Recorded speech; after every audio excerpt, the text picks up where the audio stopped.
Ukraine's surprise incursion into Russia's Kursk region is a significant development in the ongoing war, reflecting a bold new phase of the conflict.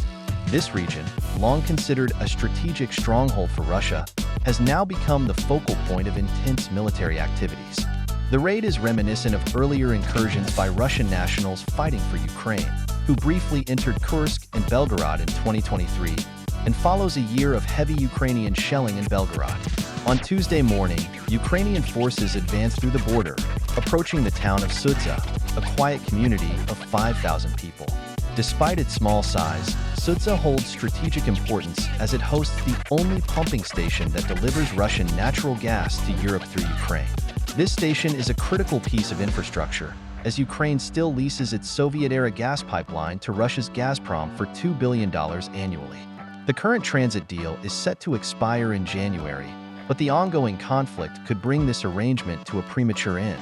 Analysts are concerned that this raid could lead to a halt in Russian natural gas supplies to the European Union, a move that would have significant repercussions for energy markets.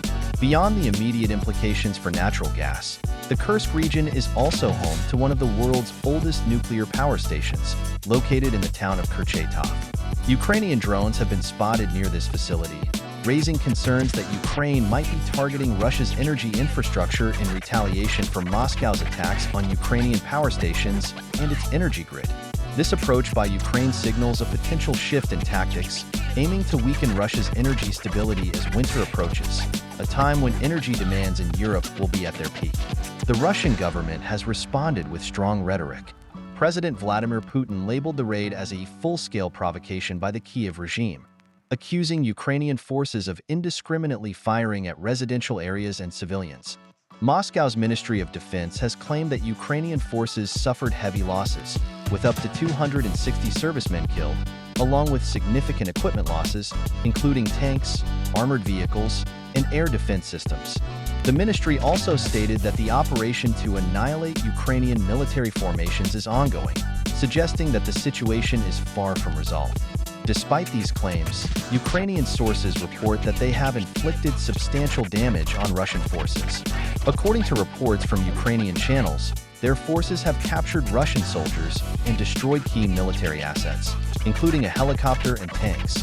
One notable incident involved the killing of Russian servicemen who were holed up in a walled Orthodox monastery. The captured Russian soldiers, who claim to be conscripts with minimal training, have expressed feelings of abandonment by their commanders, highlighting the challenges faced by Russian forces in the region. This incursion is believed by some analysts to be a preemptive strike by Ukraine, aimed at disrupting a planned Russian invasion of the northern Ukrainian region of Sumy, which borders Kursk. The timing and execution of the raid suggests that it is part of a broader strategy to stretch Russian military resources and create new fronts in the war.